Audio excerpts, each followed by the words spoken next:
Hey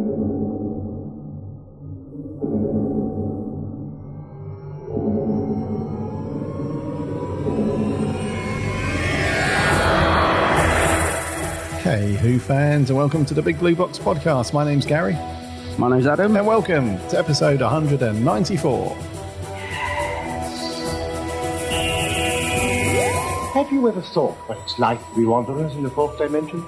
Nobody in the universe can do what we're doing. I've reversed the polarity of the neutron flow, so the TARDIS should be free of the force field now. There's no point in being grown up if you can't be childish sometimes. The trouble with time travel is, one never seems to find the time.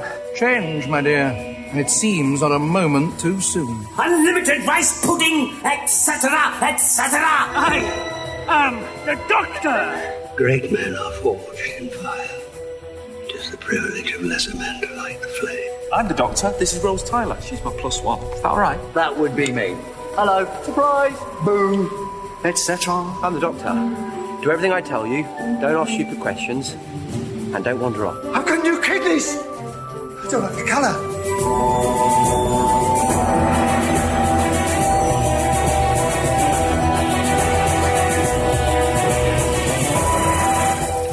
Howdy do, Who fans. Welcome to 194.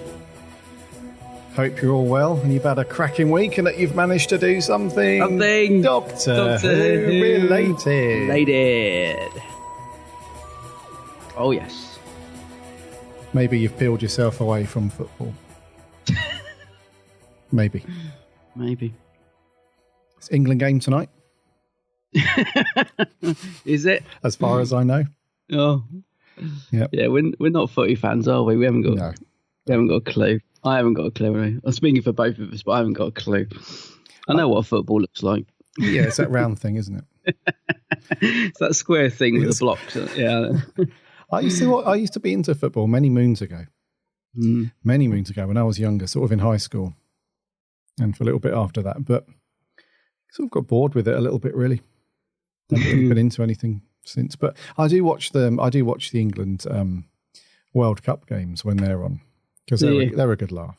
Yeah, a good laugh, yeah. No, I haven't got a clue what's going on. I only watch it if Doctor Who's going to be airing some trailer in the middle of it. That's the only reason I tune in. Yeah. So how have you been, buddy? What have you been up to? I'm great. Yeah, I'm great. It's absolutely frying here in the UK. I've actually lined up. This is true. I don't know if you can see it.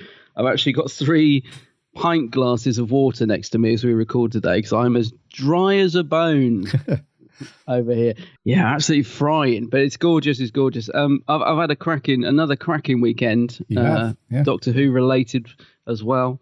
So last weekend we were at the BFI mingling with some Doctor Who guys, and that was brilliant. This week I shot across London to do 2 conventions. Went to one in Chiswick, the Phantom one, which we've been to a few times.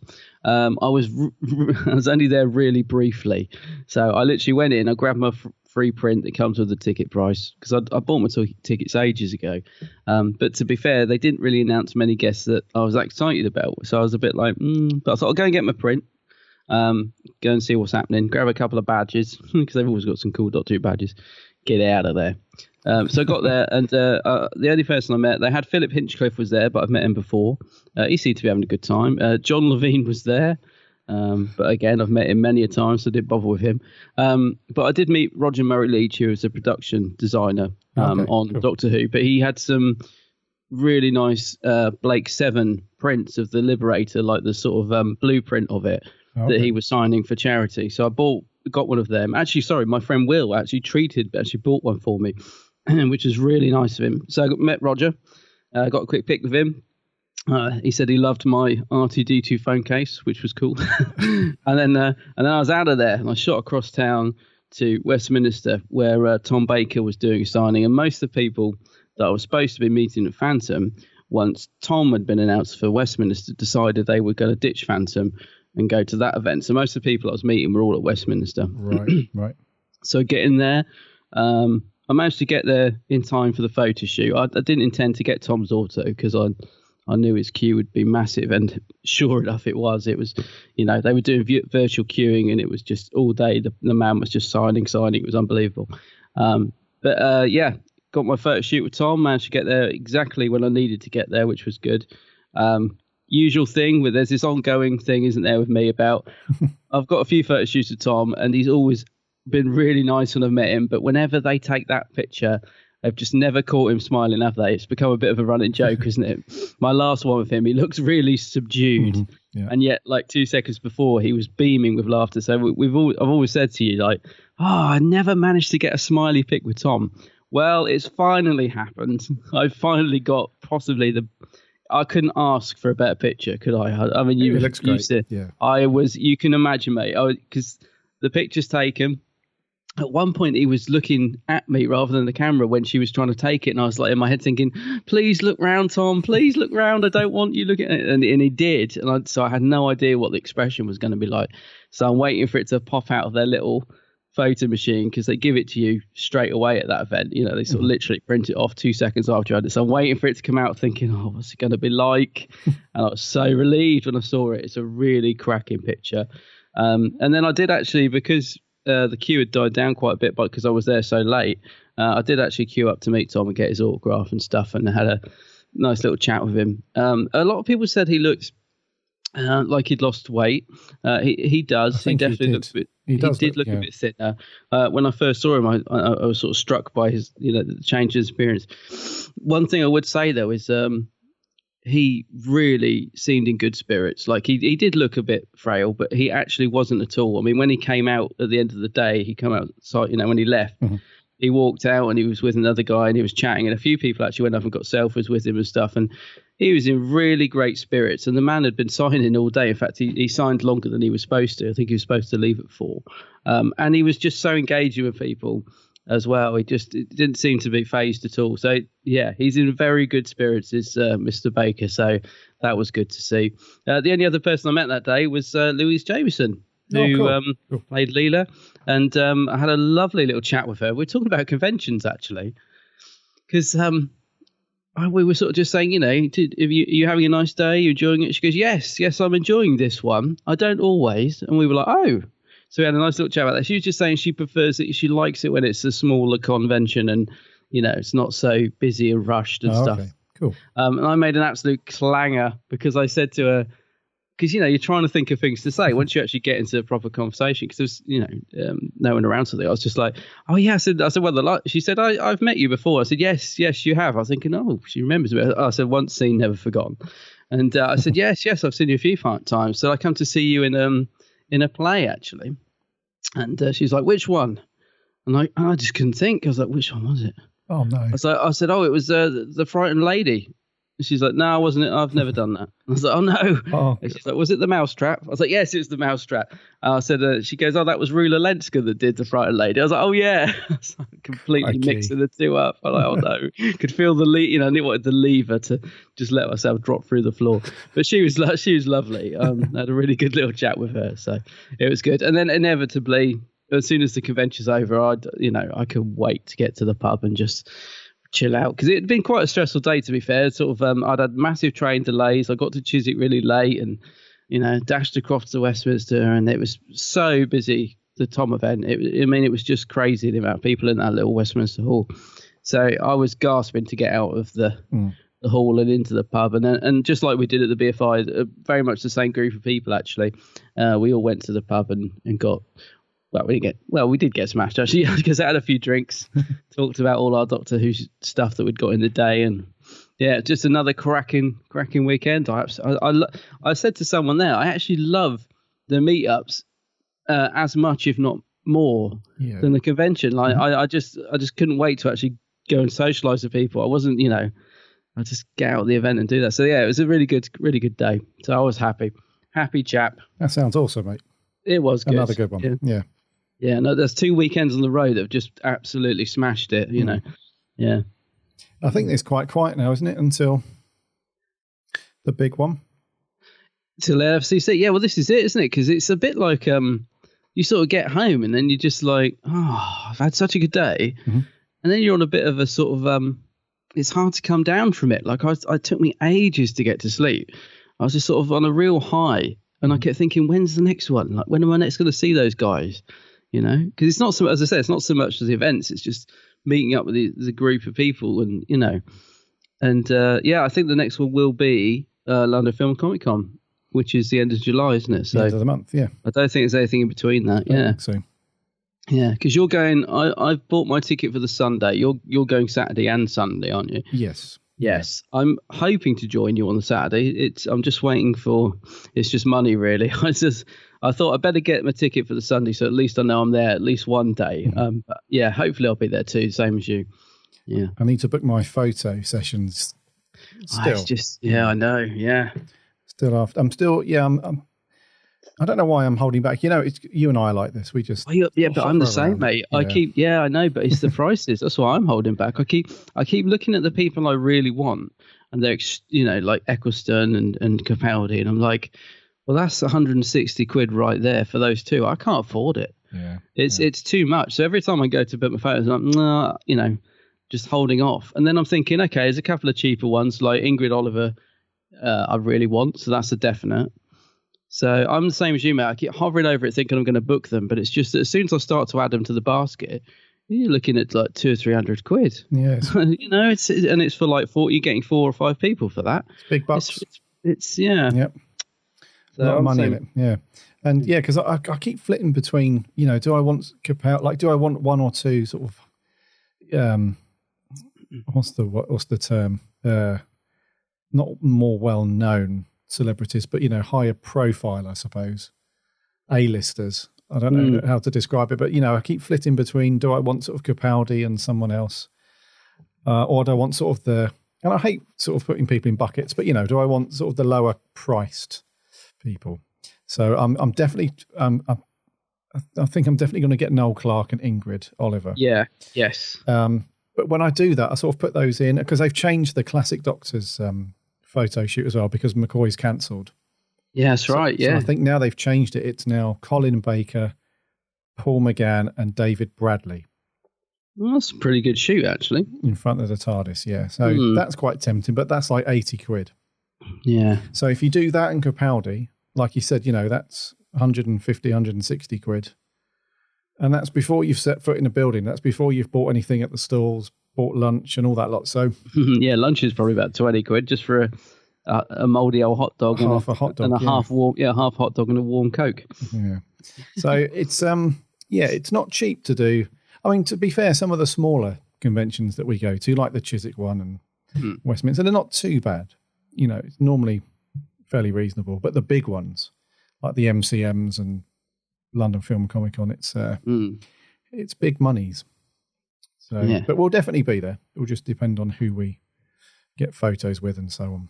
Yeah, well, I mean, that's why I booked the Sunday, mate. So at least I know I'm going to be there a day. Mm-hmm. But it's again, it was like when I put the two in the basket, I was like, so it's 20 quid for the Sunday or 21 quid, whatever, and then it's 22 or 23 for the Saturday. So I was thinking, well, there's 45 quid for 2 days. So I just thought I can't do it this month. I'm just going to have to buy one day.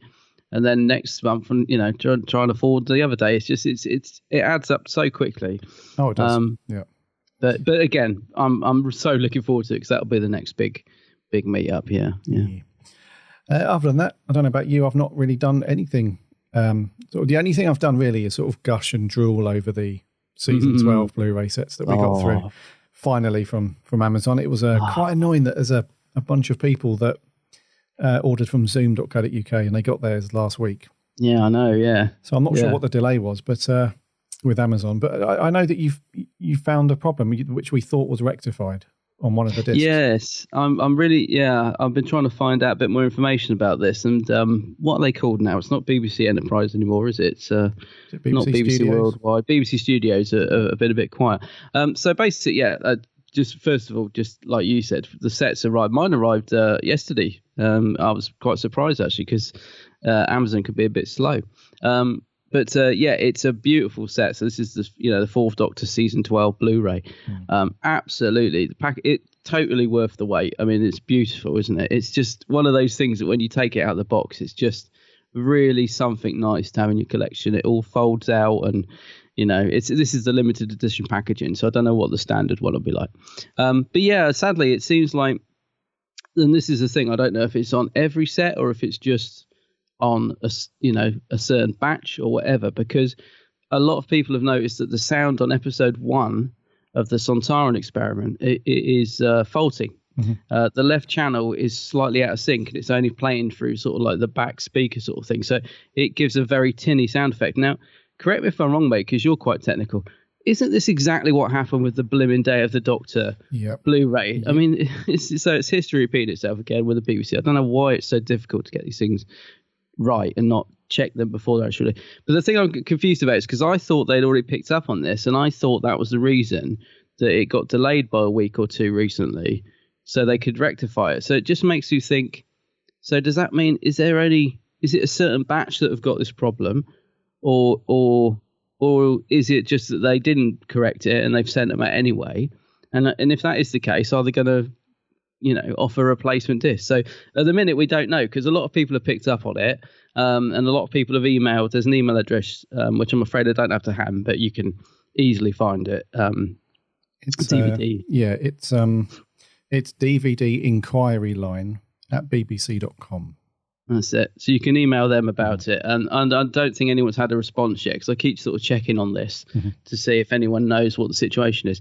I must admit, I don't know about you, mate, because obviously last night I was watching Dragonfire for our review. And so I couldn't take over the television the whole night. So unfortunately, I haven't really got a chance to really dive into my box set yet because we're recording on a Tuesday this week, which is unusual for us. We normally a Wednesday, so we're right at the start of the week. I've only had it a day, and so I haven't really had a chance to sort of get my teeth into the box set yet. I don't know about you. Exactly the same, mate. No, not had a chance yet.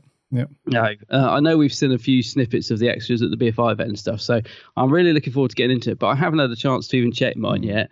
But it's from what I understand, it seems that most people, or at least everybody I've spoken to, has got the same issue. So I'm guessing it's all of them, but it might not be. We don't know. Yeah. So there's actually two faults with the box set. Oh, is there? What's the other one? So the first one you mentioned, the audio problem on the Centauran experiment. The second one is not an audio problem; it's a visual problem. So, and this is for Revenge of the Cybermen. So. On part one, Michael Wisher is a typo. So they've misspelled his name. What? So he's Michael Wire, or Michael, his name is spelled Wiaher instead of Wisher. So they've messed up the credit on there.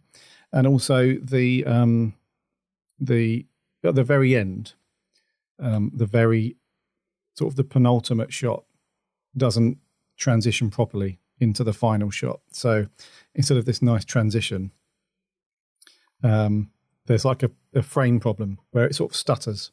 It's like this flickering effect where they haven't quite got the transition correct between the last two shots of the story. Yeah. So it's not great. But there is that DVD inquiry line email address, and like you say, no one's had anything back from the Beeb yet. No, I was just having a look on the merchandise site that we go to a lot, which is brilliant. And, just looking down the sort of comments there to see if anyone has had any update, and doesn't look like it yet. But maybe next week, hopefully, if we hear more, we'll keep you listeners informed, because it is a bit annoying. As I said, I don't know how bad the audio fault is because I haven't got around to watching mine yet. And from what I understand is it's if you're watching it on a standard telly, it's noticeable but not that bad. But if you're listening on surround sound, apparently it's really bad. But also, I think what most people are saying is you may not think it's that bad until it goes on to episode 2. And apparently you can really notice the difference between the two episodes. I think that's what people are saying. It's really noticeable if you're watching both parts together because they sound totally different, sort of thing. So, yeah, a bit annoying because it's such a lovely looking set, and it's really nice to have this Tom's first season on, all together in one box. And I wish they'd just blimmin' check these things. Like, it can't be that difficult. Don't they have any quality control or anything? Well, it's just frustrating, isn't it? Do you know what, mate? This is not uncommon with DVD and Blu-ray box sets. Because I know of a few problems with other franchises and their box sets. So the Star Wars saga, remember when they first brought that out on Blu-ray? And the box set, the artwork was like this nice sort of oil painting of Tatooine with a little Anakin on the front. Is that sandy looking? You know that box set? I've got it. Yeah, me too. There's 2 faults on 2 separate discs on there. And also, there's a Star Trek box set. You know, the original Star Trek. You know, the Kirk years. Yes, you know what I like. Yeah. So when they brought out the Blu-ray special edition remastered sets or whatever on Blu-ray, I think there's about half a dozen episodes where the color grading or the color timing is completely wrong. So on the original broadcast, things like background sets, which were like a blue colored wall, whatever, you know, they were now sort of a bright green. And, you know, some of the uniforms were the wrong color in certain episodes. So it's not uncommon, mate. It's just, but the biggest one for me, because anyone that I've spoke to at conventions about anything other than Doctor Who, you know that I'm a really big X-Files fan. And a couple of years ago, they brought out this mega box set, which I pre-ordered. It was... Oh, I remember, yeah. Yeah, they remastered the entire, 11 seasons or something onto Blu-ray, and it looks absolutely fantastic. But pretty much all of season 8, there was this problem where all of the episodes looked like the brightness was turned all the way down.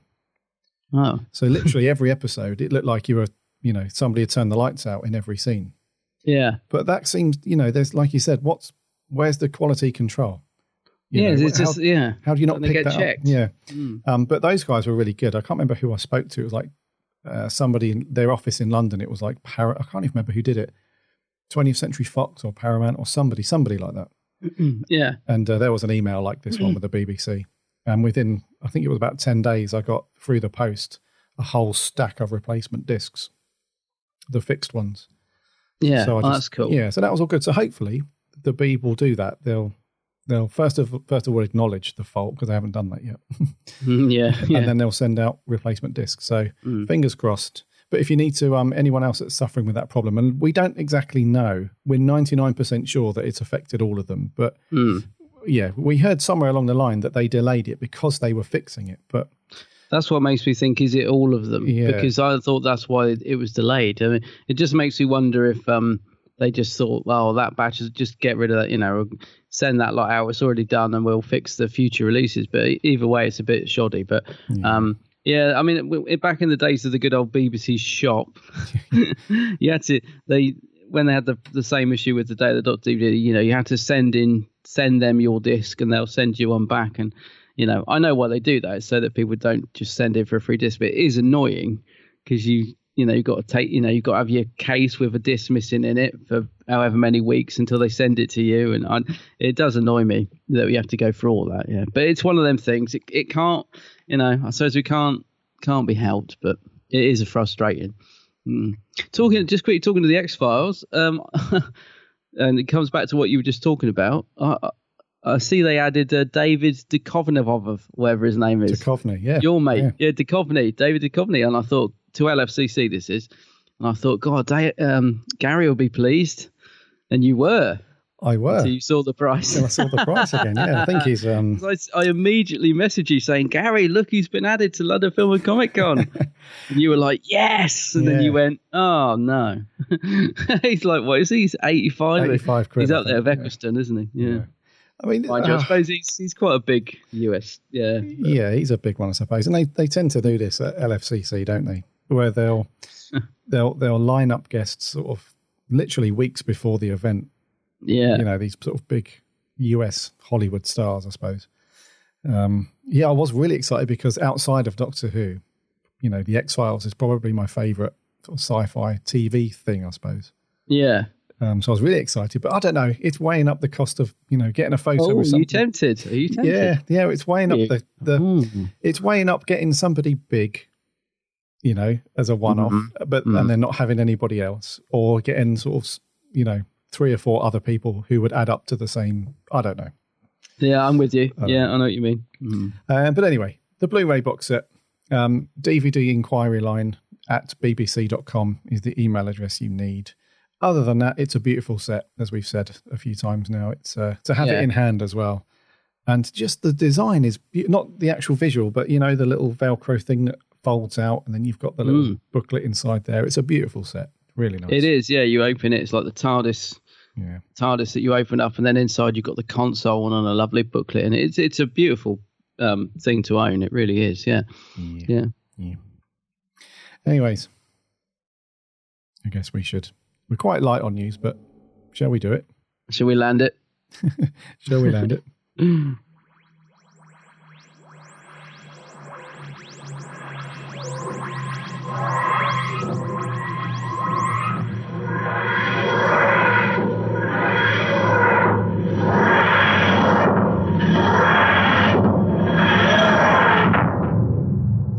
No, the only bit of news that we have is somebody's been very naughty. A very naughty boy. There's lots of tuts going on. Tut, tut, tut, tut. Yeah, a person has been very naughty. So I think when was this put out, this leak? Was it in the last week or last 2 weeks? It was I think it started 2 weeks ago, but it sort of all kicked off last week, didn't it? Yeah. Yeah. So you may have seen on the interwebs and on socials that a link was knocking around, or several links that sent you off to this page where you could view a leaked scene, wasn't it? A leaked scene, or some clips from Jodie's upcoming first episode from series 11. And you and I had a conversation about this, didn't we? It's really annoying for. I think on last week's show you said that somebody was badgering you with a link, and you were just like, "Oh, go on in, just show me the bloody thing." And then it didn't turn out to be that. I switched it off. I actually didn't watch it. Yeah. Before we go on, the leaks thing, and if you're into that, then knock yourself out. If you're really into seeing, if you don't want to be surprised and entertained when the episode actually goes live, then knock yourself out. But we just don't do that on this podcast, right? We don't do the whole rumors and leaks and all that stuff, because 9 times out of 10 it's fruitless anyway. Because these things. I mean, this is obviously a leak that's a proper clip from the upcoming episode. But everything else, like rumors and hearsay and everything, normally it's just some deranged fan, at their laptop as usual, just going completely mental on a forum somewhere. Yeah. Somebody then picks up on that and puts that on Twitter. Somebody else sees it, and before you know it, it's an official thing. Yeah. Doctor Who, the TARDIS is now a bright green. And everyone's like, is it a bright green? I don't think so. Somebody must have said that, but who said it? I don't know. Did the BBC say it? Well, we don't know. Well, this is half true. This is half true. And then before you know it, it's like a fire, it spreads, and then you're in trouble. So we appreciate, the quite a few people that have sent us links to this leak and all the rest of it, but thanks, but no thanks. So that's our view on it. But anyway, this leak, the BBC have treated it very seriously. Very. So chibbers. Normally, one of two things will happen when leaks get out. The first thing is the channel or the studio that's making it will just ignore it and deny it. And they'll just say, "Oh, I don't know what you're talking about," whatever. The other direction is they will come out with their own very speedily, hastily released proper, trailer or something, because they want to be officially out there first. They don't want the leak to be out there for too long. They want to try and officially do something, which I think is what the BBC have done a couple of times before over the last couple of series, haven't they? There was the whole thing with John Sim coming back, and because they didn't want the leak to be the source of the surprise, if you like, they then took it upon themselves to do the official, John Sim's coming back, because they wanted to be the ones to tell people and not be leaked. In this case, the BBC have taken legal matters. So they've gone to court basically to try and obtain the details of the individual or individuals responsible for putting the clip out there. Yeah. Quite serious, isn't it? Yeah. So the clip went online somewhere. I'm assuming YouTube, first of all. I don't know where it was. Go. Yeah. And the BBC Worldwide, they took it down fairly hastily. And then, and this is all in the US, by the way. This is not in the UK. So the BBC has now requested that the federal court issue a subpoena to a company called Tapper Talk. And Tapper Talk is the whenever you visit an online forum on a website on a computer, Tapatalk is basically an app where it sort of condenses that down into a mobile-friendly version of a forum kind of thing. But they're based in the US. So what you can do in the US, I'm sure there's a UK equivalent, but you can issue something called a subpoena, where that gives you access into the company's records to track a person or persons to see when something was put live or whatever. Yeah. And by doing that, they can obviously get to the source of the leak. They can identify the username, whoever put that leak up first, the clip. And so the BBC are very unhappy because the leaks that have been out previously that we've discussed, they actually did something about that. So way back when it was brought back in 2005, apparently there was a bunch of clips from the first episode, Rose, that went out. I vaguely remember that, actually, yeah. Yeah, and they found out who was responsible for that leak, and they just fired him immediately. I think it's a good thing, mate. I really do. I got into a bit of a Twitter argument about this last night when it was come up as a piece of news on the BBC website, as being tweeted out. And, I'm like you. If a fan wants spoilers, then, like you said, knock yourself out. But what I started arguing about last night with people was that this sense of entitlement from some fans that think, it's okay for somebody to steal someone's property and put it out there. And people were having a go at me saying, well, it's their own fault because, they've kept everything so secret. Whoever got that clip wanted to share it so that it's like an achievement. Huh? And I was like, yeah, but you're missing the point. It's a stolen piece of property. I know it's great for you if you want spoilers, but it's someone else's hard work. And I said, what you got to do is put yourself in, turn the situation around. So some of the people that were really laying into me on Twitter last night, some of them do like these fan films on YouTube where they use their Doctor Who figures to do stop motion. And you know what I mean? They make these little films. I'm saying, imagine you've spent, a month or so working on a little scene and you've almost got it ready and you're thinking, I can't wait to get this out on my YouTube channel. But somebody comes in while you're asleep, takes that file off your computer and puts it out, and you wake up the next day and it's all over Twitter. So it's a bit of an exaggerated example, but you get what I mean, right? You've worked on that. You've worked on that piece of film, and someone's just come and taken it and put it out there. You've got no control over it, and you're thinking, that's mine, right? But that wouldn't be all right. So why is it okay if it's the other way around? Exactly. It's not, And it's it's another example would be, imagine you, Gary, you went and you got some great pictures of Tom Baker at that convention, and you're like, I'm really pleased with these. I'm going to put these out on Twitter. Look, Tom Baker. Hang on, someone's already got them, but that's my photo. But someone's plastering them all over the internet. If you've worked on something or you've got something and it's your property, and someone comes in and takes it and then does what they want with it, whatever that might be, that's not right. So, I was getting quite heated with people last night. I mean, as I said, I don't care if you want to enjoy spoilers, then fine. But don't tell me it's right, because it's not. It's still someone's property that's been taken. Yeah. And I was getting quite heated about that last night. This sort of sense of entitlement that some fans have got that, well, we haven't had anything, so why shouldn't we get a Leeds clip? No. It's not. That's not how it works. It doesn't work like that. No. So I'm afraid I got on my high horse a little bit last night, and I was trying to not. I hate arguing with fans. I really, I hate. We're all part of the same community, but I just couldn't get my point across to them that I don't care if you see the spoiler. That's not what I'm saying. I'm just saying, like, have respect for the people that have made it and spent time and don't want it out there yet.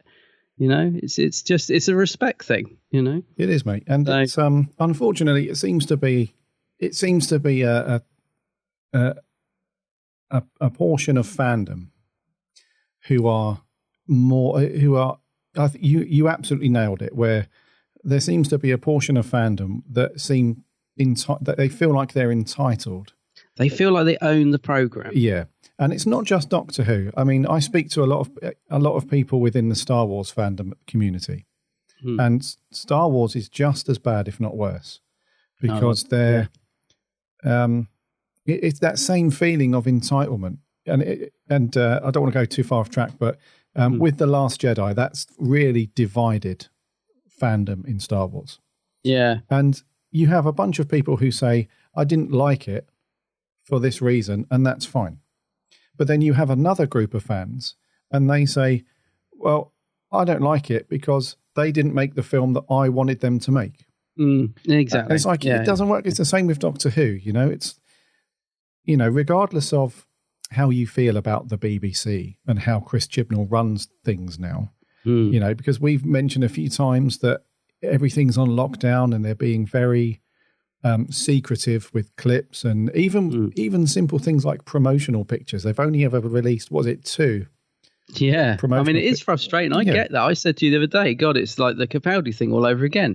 That same pose. It does. I know it's annoying, but as I said, it's just the way it is. Yeah, and that exactly. And if that's the way that Chibnall wants to run things and the BBC want to do things, then that's the way they do things. It's not up to us as fans to demand that the BBC release things now. We're not. I just can't conceive of a thought process within certain fans' heads that makes them feel like because they watch a program, they have some kind of ownership of it. It's like, yes, sorry, go on.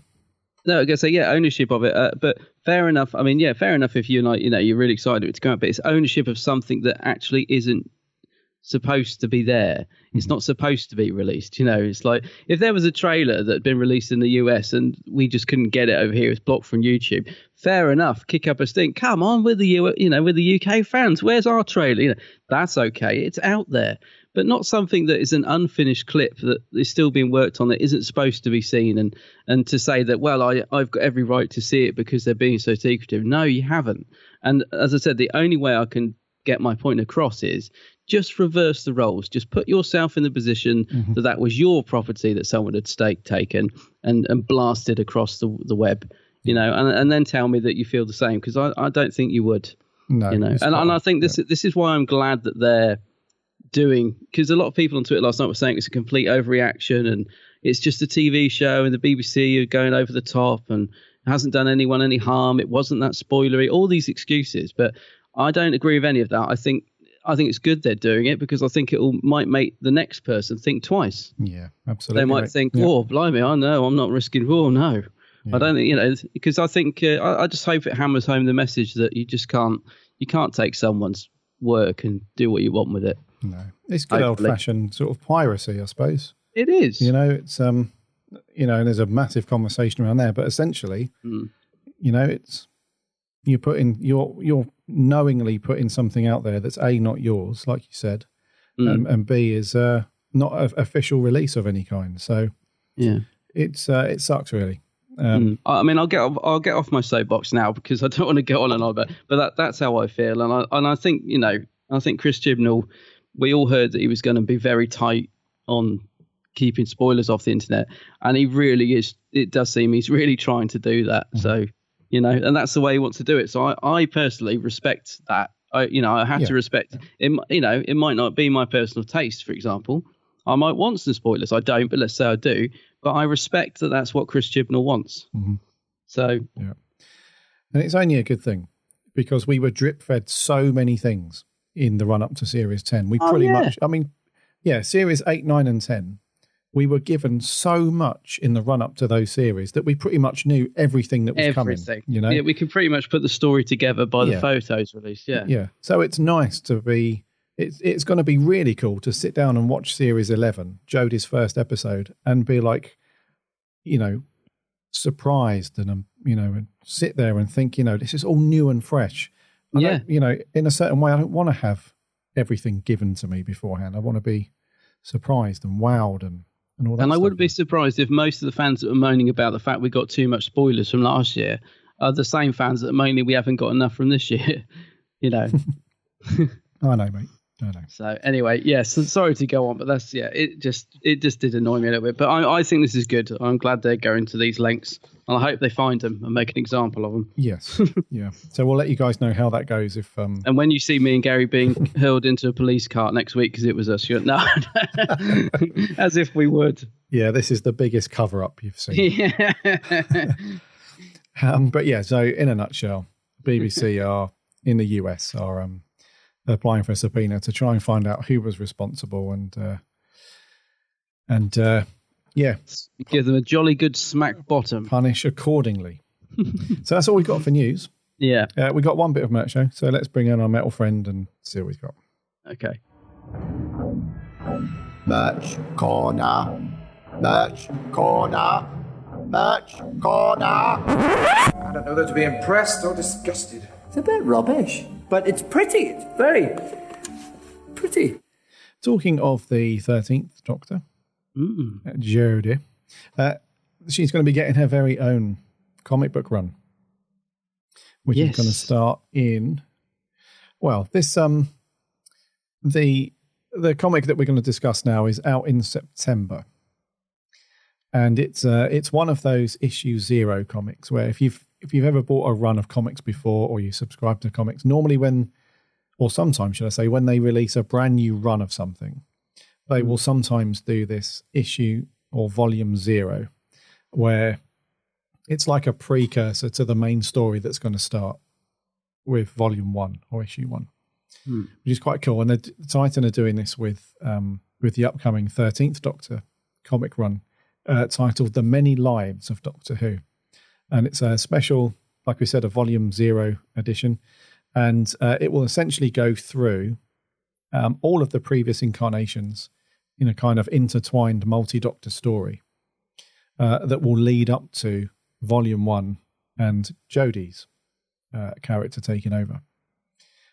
So we have a bit of blurb on this. So it doesn't say an exact date. It just says released in September 2018.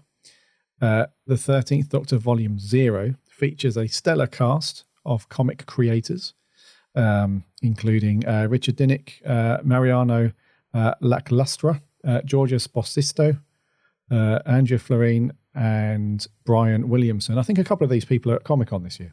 Oh, cool. In the Comics Alley. And Rachel Stott. So all of these people that have been working on Doctor Who for Titan have put this new 13th Doctor series together. It's a 64-page edition. It comes with 2 covers, so you and I will probably get both. Buy both, bloody covers. It's got, and the covers are different artists. So Claudia Lanicello is one variant, and which is like a typical sort of comic book styley cover. And the other one is by Will Brooks, who's done a ton of the loads, covers. And his one's really cool. It's like more of a photographic style, but it features like the little ruby stone volcanic type of rocks that were in the reveal. Yes. You know, the logo reveal. I hadn't twigged that's what it is. Yeah, of course it is. Yeah, lovely. Yeah. And hidden away very subtly in those little red rocks are the faces of some of the other Doctors. Oh. So David Tennant's in there, Tom Baker, Paul McGann, Colin Baker. That is gorgeous. I've only just noticed that. Yeah. Really cool cover. So there's 2 variant covers, and it leads up to volume 1. Now this is interesting because you may have seen on some covers for some other books that have been out that they're doing that Star Wars thing. So in the run up to The Force Awakens, they had a bunch of stories and it said The Road to The Force Awakens. So they're doing the same thing with Doctor Who. You may have seen some other books or comics, and at the top it says The Road to the 13th Doctor or something like that. So interestingly enough, volume 1 will be released in October. The launch issue is in October. And so that's quite interesting because we've been debating for a while now when Series 11 is actually going to be on our screens. Yeah. So for Titan 2, because this is meant to go in sort of parallel with the TV show, this 13th Doctor story, it's not meant to be out before the TV show starts. So volume 0, September, which is what we're talking about. Yeah. And then volume 1, which is the proper start of the new comics run for Jodie's character, is sometime in October. So can we safely assume that Series 11 is going to be broadcast in October? It sounds like it, doesn't it? It sounds like it, yeah. I'm loving these screen grabs from the sample pages of the comic. The artwork is fantastic. Awesome, isn't it? Yeah. There's a 7th Doctor page. If you want to see these, just go to doctorwhonews.net. They've got a couple of pages from the comic, sample pages. It looks really good. I actually can't wait to get this. It looks really good. Yeah. And there's another sample page as well with Hartnell. And it just looks really nice. Is that Ian and Barbara? Ian and Barbara, yeah. You and I, we're a fan of the Titan comics, aren't we? And, I love them, yeah. And this will obviously be a bit of a change in direction because so far Titan have always focused on... I know they've done a Baker issue before and a Pertwee and stuff, but the majority of their stories have been the current Doctors since 2005. And so I think this is going to be another little change in direction for them. So obviously Jodie's a very different Doctor and everything's different. So I think this will be really cool. Yes, I do too, mate. Yeah, I'm really looking forward to getting this. I love the covers. I particularly like that Will Brooks one. That's awesome. Really cool. Yeah. So volume 0. Look out for it. September. Indeed. That's news and merch. Done. Right, review time. Indeed. 7th Doctor. Ice World. What are we doing this week, buddy? I can't roll my ass for that. It's Dragonfire. Do you want to go here? The Lake of Oblivion? Where? Depth of Eternal Darkness? Dragonfire? I should stop at home if I were you, Doctor. Oh, this sounds brilliant. My sentiments precisely. What's your name, incidentally? Everyone calls me Ace. Oh, how do you do? I'm the Doctor, and this is my friend, Mel. And we're really going to go looking for dragons? Too risky, if you ask me. Nonsense, Glitz. Time for a quick adventure, then back for tea. Ace, that's the spirit, Doctor. Hang about, you can't go without me. That's my map. And I don't want these girls coming along either. What? It's too dangerous. Professor? And since it's my map... Right. You male chauvinist bilge bag. Just you wait. Oh, nice. Ace doesn't have anywhere to go. Answer's an idyllic place, Perivale. It's got lush green fields and a village blacksmith. Doctor, she comes from the 20th century. Oh. Come on, Mel. Extract your digit. I'll send you a postcard. But I don't have an address. Oh, I'll put it in a bottle and throw it into space. It'll reach you in time. Ace, where do you think you're going? Perivale. Ah, yes, but by which route? The direct route with Glitz or the scenic route? Well, do you fancy a quick trip round the 12 galaxies and then back to Perivale in time for tea? Ace! But there are 3 rules. 1, I'm in charge. Whatever you say, Professor. 2, I'm not the professor, I'm the Doctor. Whatever you want. And the 3rd? Well, I'll think up the 3rd by the time we get back to Perivale. Oh. What a lovely moment, eh? It is. Little tear in the eye. Goodbye, Mel. Yeah, see you, Mel. Yeah. So, Dragonfire. It was first broadcast back in November to December in 1987. It was written by Ian Briggs, directed by Chris Clough, overseen by Andrew Cartmel.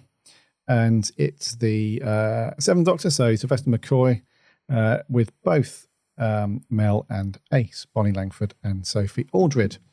The story kicks off with the Doctor and Mel arrive at some spaceport on Ice World, appropriately named. It's a world made of ice, so Ice World.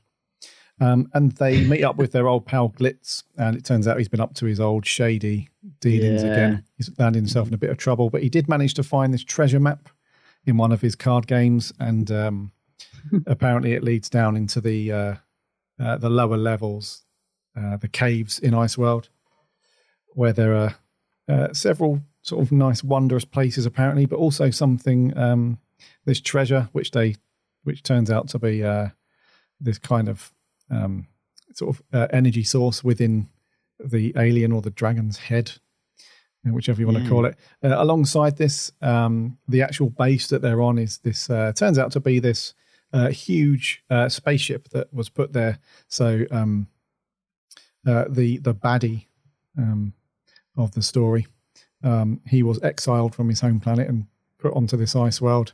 And in the meantime, he's been sort of collecting, he's like frozen people to use as his like drones, his soldiers and so on, while all the while trying to figure out where this energy source is and so on, so that he can repower his ship, go back to his home world and seek revenge on his jailers and people that exiled him. But it turns out that in the 3,000 years that he's been there, 2,000 years before that, his planet was destroyed by the sun collapsing anyway. Yeah. So he tops himself, and then the Doctor goes off with Ace after saying goodbye to Mel. Mm-hmm.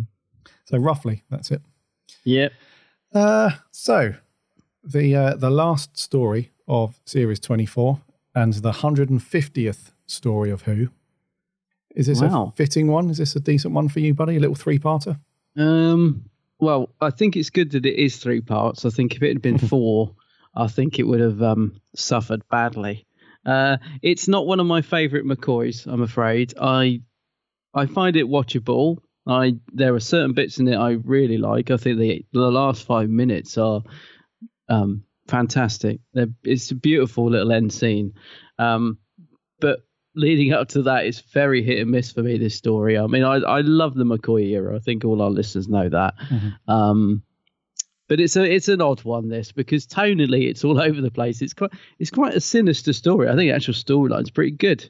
It's quite sinister, isn't it? The sort of the actual story itself, and there are some quite sort of severe moments in it. But then in between all that, there's some really comical, sometimes quite over the top comedic stuff going on, and it doesn't always gel. But I think the biggest thing that lets it down is sadly the production side of it. It doesn't look particularly good, this episode. It hasn't dated particularly well.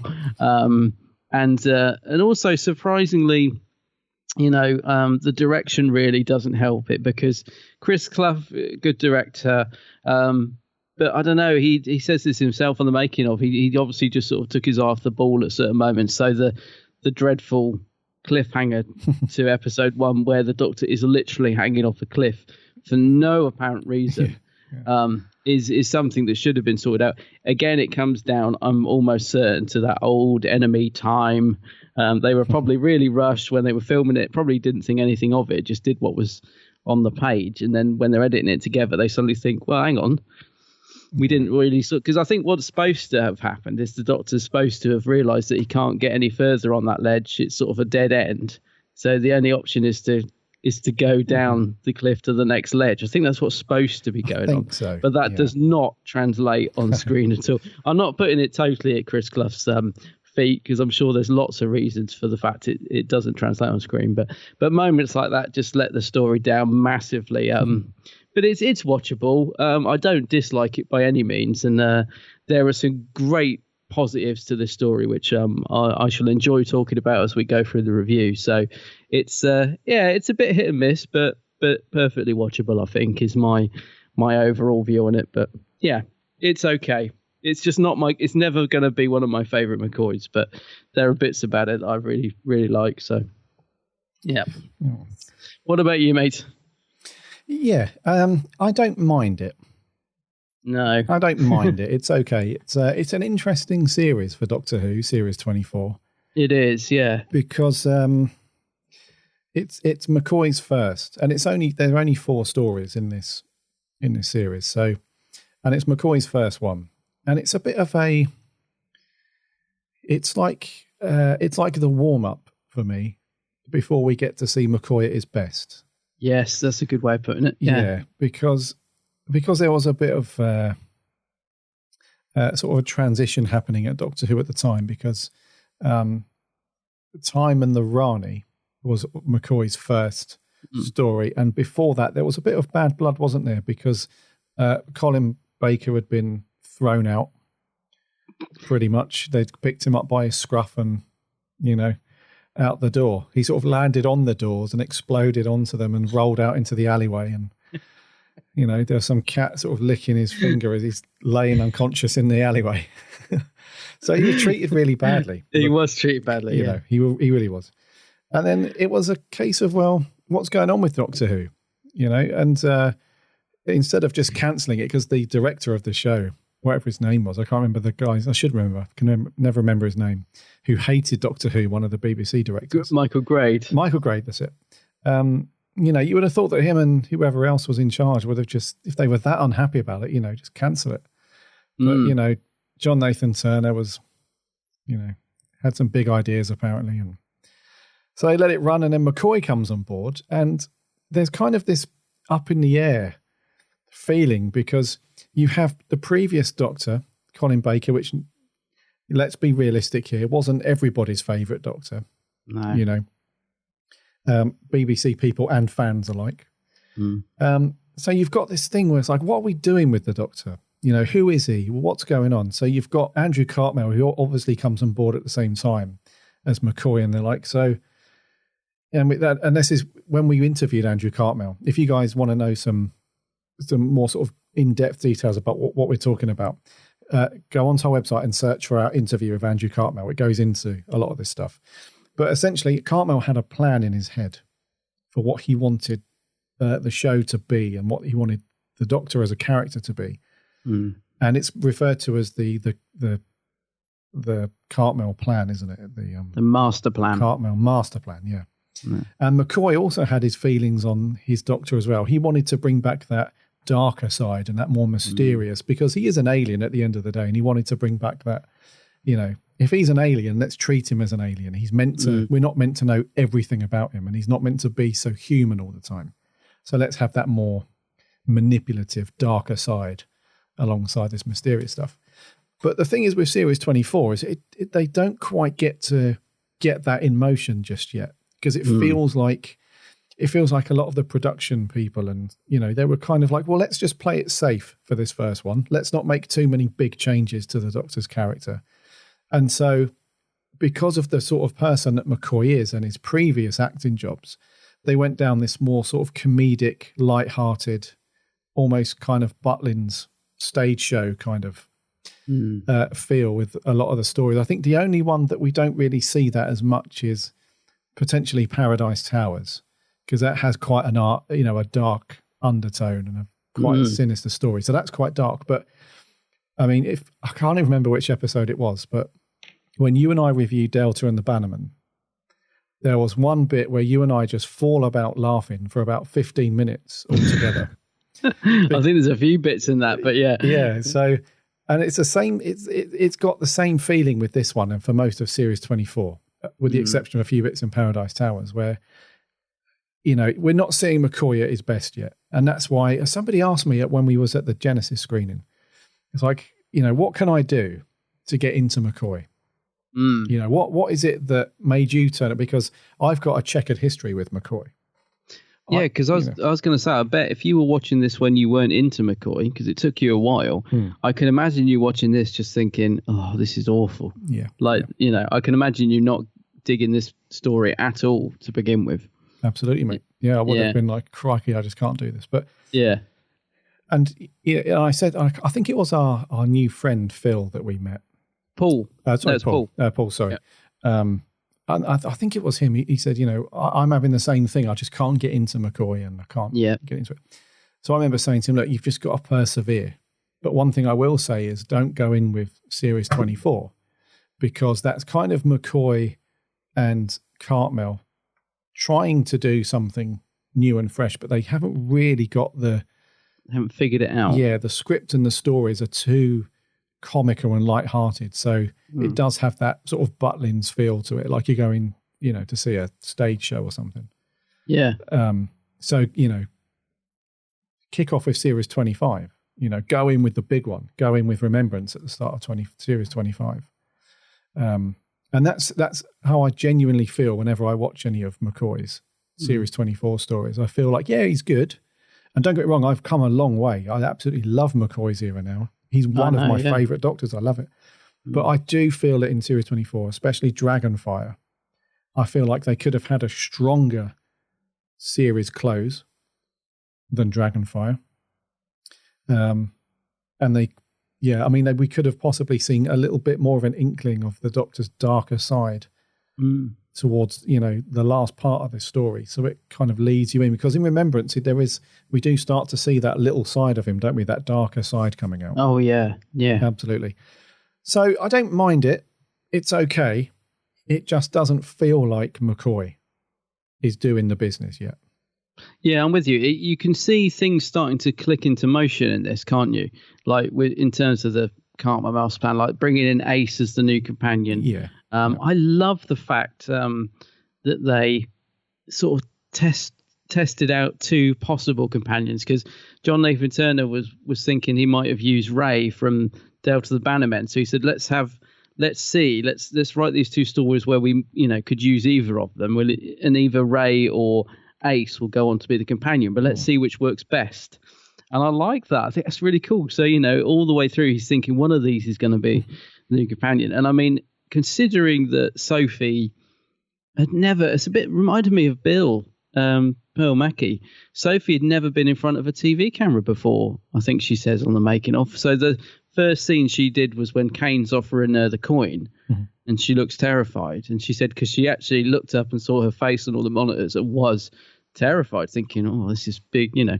So I think she's like really good in it. I was quite surprised actually how sort of good her performance was watching this again last night, because I remembered sort of this being quite pantomime, this story. I haven't watched it for ages, Dragonfire. It's not like Remembrance and Greatest Show where I sort of put it on quite often. It's one of those stories I only watch now and again. So I was just quite surprised at her performance, how sort of good she is in it. She's so feisty, and you can absolutely see why J&T decided she would be, you know, the good choice for the next companion, because there is, you know, her and McCoy go on to be one of my favorite double acts. I think they're brilliant together. So yeah, it's it just, you know, tonally and stuff, it's just a bit of a strange one, this, but like you said, you can see sort of certain things starting to click. So you've got the brilliant pairing of the Doctor and Ace coming together at the end.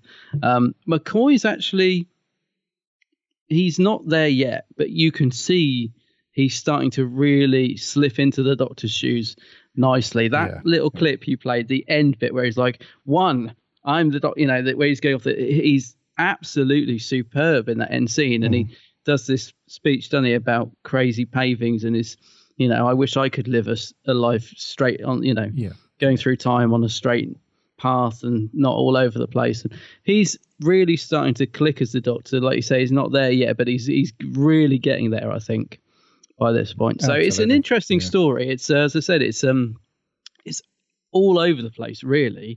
There's quite a good story at the heart of it. Bad production.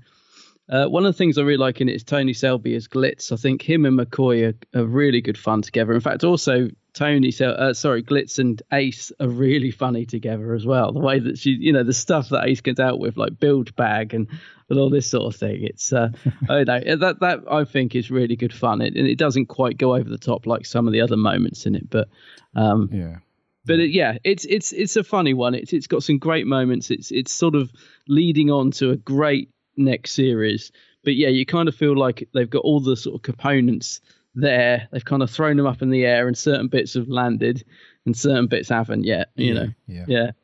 No, read you, man. And it's kind of the story, although it's fairly simplistic, there isn't much of a crossover, because there seems to be two storylines running concurrently. You've got the Doctor and Glitz, who go off to find, you know, the treasure or the Dragonfire, whatever it is. And then you've got Ace and Mel, who kind of slip in and out of that story arc. Yeah. That episode arc. And then on the other side of the coin, you've got the bad guy, haven't you, Kane, who is trying to get back to his home world, and he's kind of, I wouldn't say imprisoned people, but he's kind of forced people to pledge their allegiance to him, and they serve him, you know, absolutely kind of thing. And he's kind of got these army of frozen people as well, because when he freezes people, it sort of wipes their memory, I suppose, is what they're going with. And they seem to run concurrently throughout the three parts and don't really cross over too much. The only time we see them cross over is when the two people are after the Dragonfire. You know, those two people that those have got two the guards, bazooka type weapons, and they're after, and they get mixed up with Mel and Ace, don't they?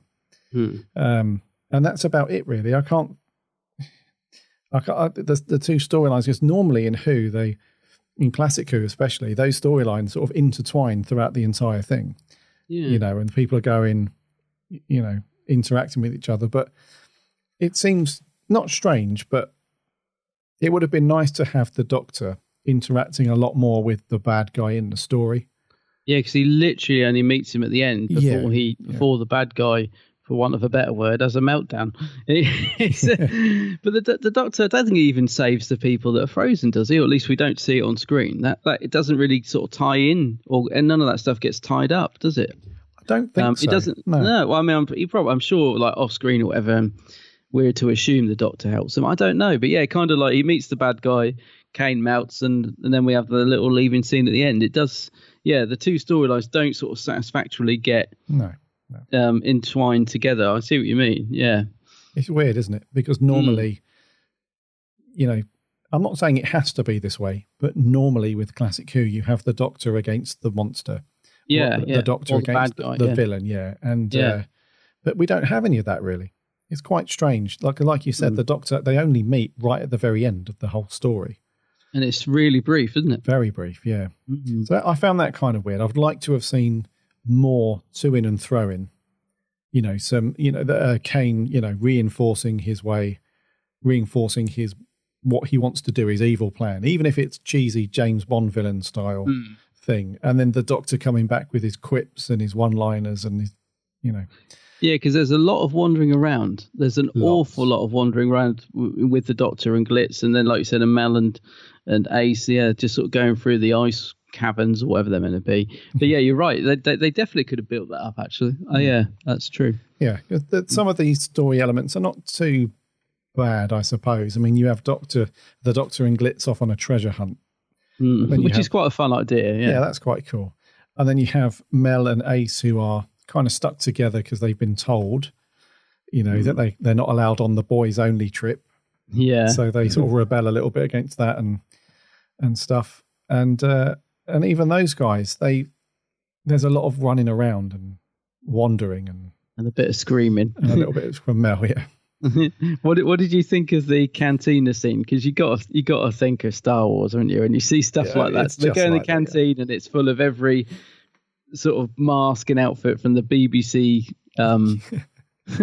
What would you call it? Stock room. The prop and animation, a costume shop. Yeah. Yeah, I mean, I spotted one of the aliens is wearing Avon's outfit from Blake 7. Oh, right. Cool. I can't remember if he's got an alien head or if it's a human, but somebody definitely had Avon's. It's a black with silver sort of lapels and stuff. So that's Avon's outfit. And then there's this sort of weird fish type alien that seems to keep moving seats between shots. I don't know if you noticed that. He sort of 1 minute he sat behind the Doctor and then suddenly he's over there. I'm pretty sure that it's the same thing. And then there's a funny little dog creature that the Doctor goes up to stroke and it tries to bite him. That's funny. Did you not think that was really similar to the little dog pet Fifi from yes, I did, yeah. From what's it? Happiness Patrol. Happiness Patrol. I thought was it the same little it's very similar, isn't it? Very similar, yeah. Because we only see it. Well, in fact, we hardly see it on screen at all, do we? No. I'm pretty sure that's a McCoy ab lib. I'm sure. Yeah. But there's all these sort of strange. They go into like the alien calf, which again I'm sure on paper sounds fantastic, but again it's sort of thing that would get laughed off screen by a non-fan. If you're watching this and someone come in and like, "What are you watching? What the hell is this?"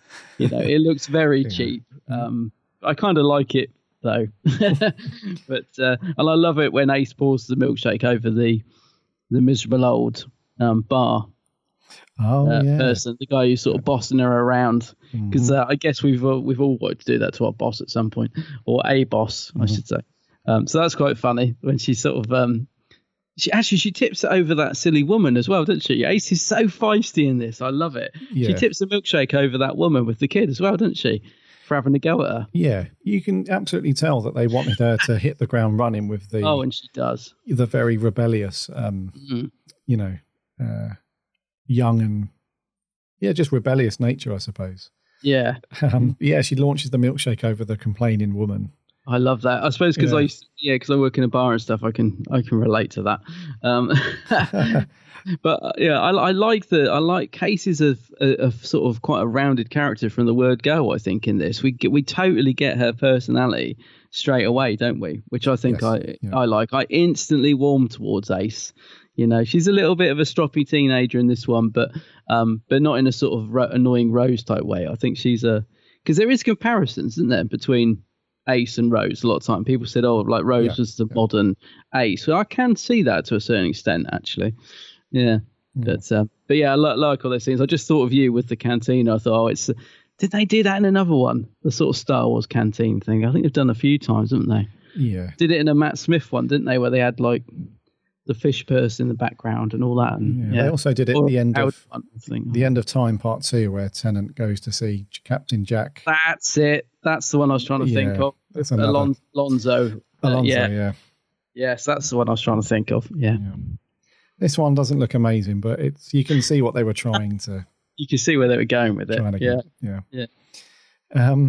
Okay, so in terms of story, then fairly simplistic, runs along fairly smooth. I wouldn't say it's the fastest paced classic Who story. I wouldn't say it's the slowest. It's kind of moves along. It does plod a bit. I mean, as I said, I wasn't bored, but I also wasn't like really engaged with it either. It does kind of just plod along because it's what's the writer's name? Ian Briggs. He wrote Curse of Fenric in the next series, and that is or is it the last series? Which is just one of the is such a good story, and that feels so different from this story in lots of ways, if you know what I mean. So, which is a good thing because it shows he's quite a versatile writer. But yeah, I knew he'd written something else, and I was trying to think what it was, and I was quite surprised when I read it was Curse of Fenric because they feel very different, I think. Yeah. Oh, Regia. It's it does plod a little bit. It doesn't move too quick. A little ploddy. Yeah. And I just think, I mean, in terms of, we'll get onto the cliffhangers in a second, but in terms of sort of beginning to end, I mean, it starts off reasonably well. It does feel a little bit Star Warsy in some places. You've got Glitz, who's this kind of rogue card gambler. He's like the Han Solo, of the story. Yeah. Doesn't quite have the dashing looks of Harrison Ford. Han Solo in the later life, the later years. But you've got the Doctor who's on the journey sort of thing, and he's hanging out, and then you've got, Glitz, like the Han Solo character, and you got the bad guy, Kane, and stuff. It does feel, a little bit Star Warsy in terms of its themes. Yeah. And the conclusion's okay.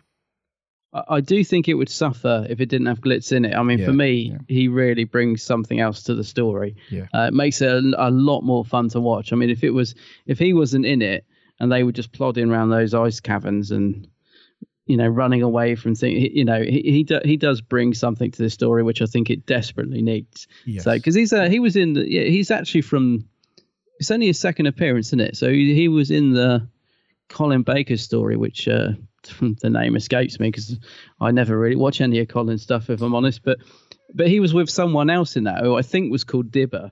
I can't remember. I'm going completely off my, from memory. I think the other character was Dibber, who obviously is not in this one, and we can only assume that Glitz has lost him in some deal.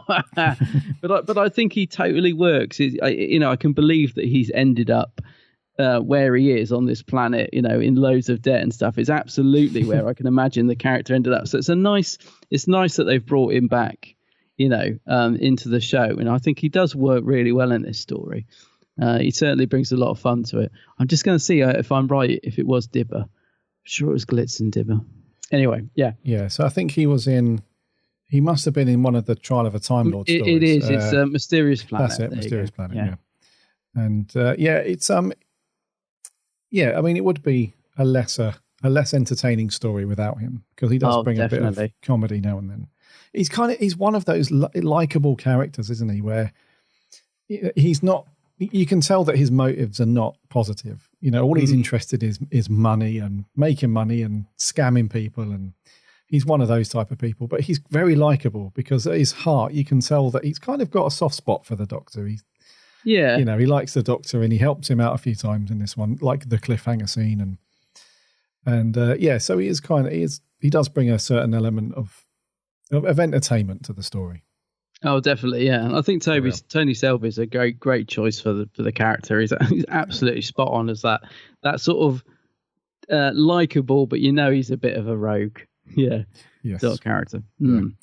Yeah. And I guess he does owe the Doctor a bit of a favour, because he asks that the Time Lords, they take it easy on him at the end of that story, if you remember.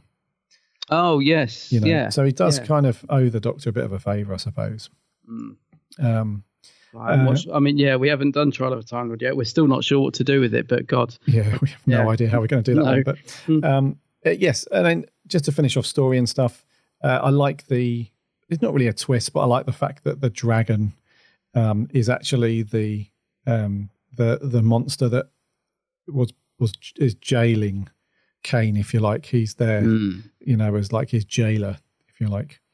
And the power source that Kane needs is the whatever you call it inside the dragon's head, which is the Dragonfire itself, I suppose. I like that kind of twist that, this dragon supposedly haunts the lower levels of the ice world, is actually there to make sure that Kane doesn't escape, because Kane needs that to get his ship powered up, and without it, he can't do anything. So I think that's a great little idea. It's a good concept. That. What do you think of the design of the dragon as well? Because considering that the show, this particular story doesn't look that great in terms of the production, it does look like they've run out of money, probably because it's the end of the season.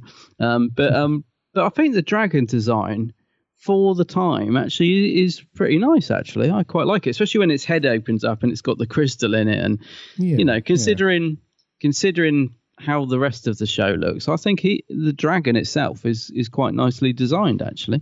I mean, clearly it's a person in a suit, but we've seen a lot worse. I think he looks quite good, actually.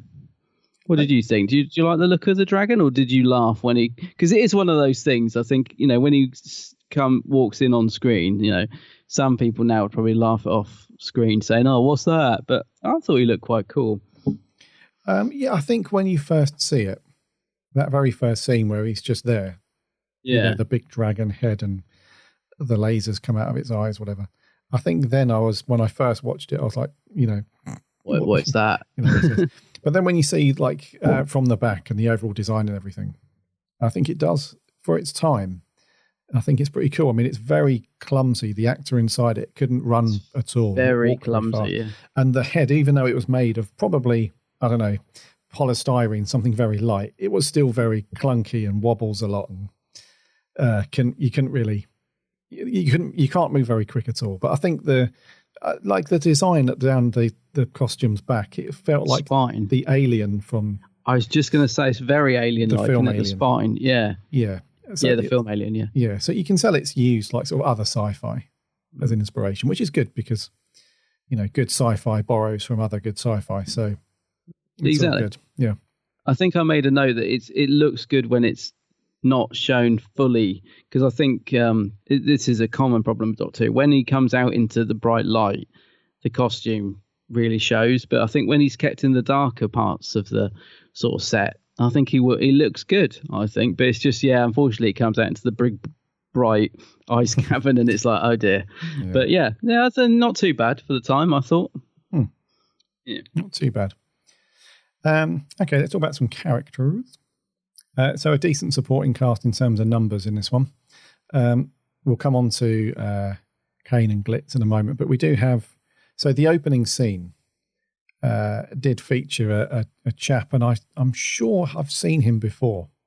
He was the one that... Oh, yes. Yes, he was... So Glitz, this is what we don't get to find out until sort of halfway through the story. But when Glitz landed on the ice world, he essentially sold all of his crew off to Kane for them to be like slaves, basically. I think that's what happened to Dibber, yeah. Yeah, so he essentially sells all of his crew. But we don't find out until later. But the opening scene, you see his crew being lined up ready to be sort of frozen. But there's one chap that sort of rebels and fights back and escapes for a little while.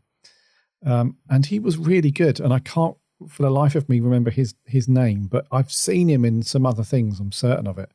It sounds like you mean, the actor's name's Tony Asoba. He was also in Destiny of the Daleks, I think. Is he Mavellan? Yeah. Am I remembering that right? Let me have a quick look. I think so. Yeah. Or am I getting confused? No, he was in Destiny. He was. Yeah. He was. Yeah. Yeah, cool. Yes, of course, that's it. Yeah, Susan Mavellan. So yeah, I thought the same thing. I was like, oh, it's him. I know him. Yeah, and he is quite good in it, isn't he? He's a sort of character they could have sort of used more, really. I thought he was really good. Yeah. Oh no, we're thinking of the wrong chap. Are we? Yeah. Which chap you do? So Tony Asoba was the guy, one of Kane's lieutenants. Yeah, that's who I was talking about. Who did you mean? Oh no, don't get wrong. He is good. But Yeah. I was thinking of one of the slaves that sort of accidentally puts his hand near the liquid nitrogen. Oh, that's the guy from London's Burning. And he screams back, and yeah, I thought he was really good. Really? Yeah. No, I wasn't over impressed with him. What is his name? I've got to find. I'm sure he's the London Burning guy because I was like, oh, I know him. It probably is him. Now that you've mentioned London's Burning, I've got to find him. Yeah. Here we go. Sean Blowers is the actor's name. Right. Is he London Burning? Am I remembering right? Yes. Yeah, you're probably right. That's him. Yes, that's him. Yeah. Yeah. His character name was Zed. Yeah, he's only in the beginning bit, isn't he? Yeah, but do you know what? I thought he kicked the story off really well because he's the first person you see. Really, he's the first one that gets it, and kicks off really. So I thought he was quite good. Actually, I will say, while you're talking about the start of the story, I thought because when I put this on last night, as I said, not watched it in ages. When it started, I thought first few minutes are pretty good. I was thinking, actually, maybe this is better than I remember because of that beginning. It starts off really well, I think, quite sinister. You're sort of drawn into what's going on then with these guys getting frozen. And then, Zed kicks off. And does he get killed? I think he does, doesn't he? He gets his face frozen or whatever. So it's quite a good start, actually, and quite sinister. And Kane's really evil straight from the get-go. So, yeah, I agree. He does kick it off quite well. I just thought his acting was a little bit...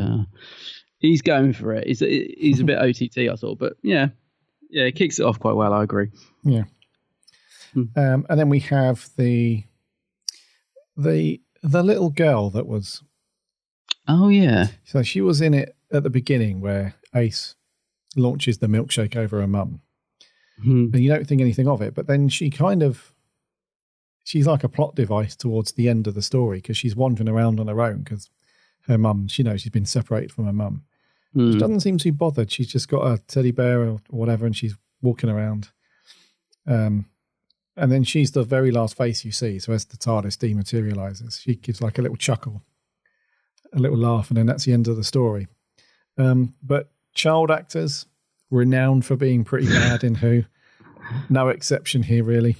No, I'm going to say that's a bit time filler, isn't it? Because, suddenly towards the end, she's like hiding under a table. And then there's a scene where she's sort of hiding from the guards under the stairs. And it does feel like they just needed to fill a few minutes. So, because there's no point to it at all. Yeah. But it's quite a nice scene when she looks at the TARDIS and she's about to go in, isn't she? When her mum says, "Oi, there you are." And it sort of drags her off. She's literally about to sort of push the TARDIS door open. And then she's dragged off and then she just turns back and sees the TARDIS leave. So it's quite a nice little moment. But like you said, not the best acting.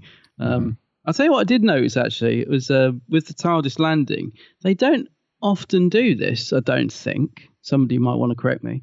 But when it lands with people moving.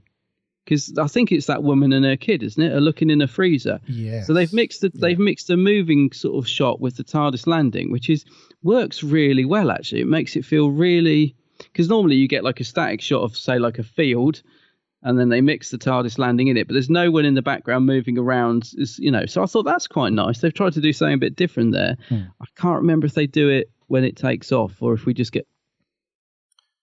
I think. No, you're right. It's next to a couple of people moving. It looks really good though. I can't remember of another time that they've done that, but yeah, they've probably done it. But I just struck me that they don't do it very often. Not in classic Who anyway. Oh yeah, exactly. It's normally because I think they do it quite often in newer Doctor Who. But presumably it's harder to mix if you've got because normally you'd lock the camera so it's exactly in the same position. Yeah. So if you've got people moving around in one of those locked off cameras, it probably makes it harder to do. So yeah, I just thought it was a nice little touch to it. Yeah, it's nice because the TARDIS lands right by a conveniently this wall, don't they? So yeah, and the edge of the wall is perfectly down the middle of the screen. So that's like a nice cut-off point to sort of have the two images sort of mashed up together. Yeah, but no, it looks pretty cool. Let's talk about. I mean, there's a few other people. So let's talk about. I can't pronounce his character's name, but Tony Asoba. What's his character's name? Cracker, Cracia. I don't know actually. I honestly remember them saying it on screen, but yeah, I'm sure they do. But yeah. He was very cool, very authoritative. I liked him. Yeah, that opening scene, like just really cool and collected. He's sort of giving everyone their orders, really not having any messing around. And then when Zed does sort of kick off, he's not having any of it. And then when Zed escapes through the door, he's just like, don't worry about it. He's in the forbidden zone. He won't last for much longer. Yeah, that's it. He had like sort of typical bad guy vibes, if that makes sense. Yeah, but I thought he was quite good because he's got the bad guy vibes, but he's not too over the top.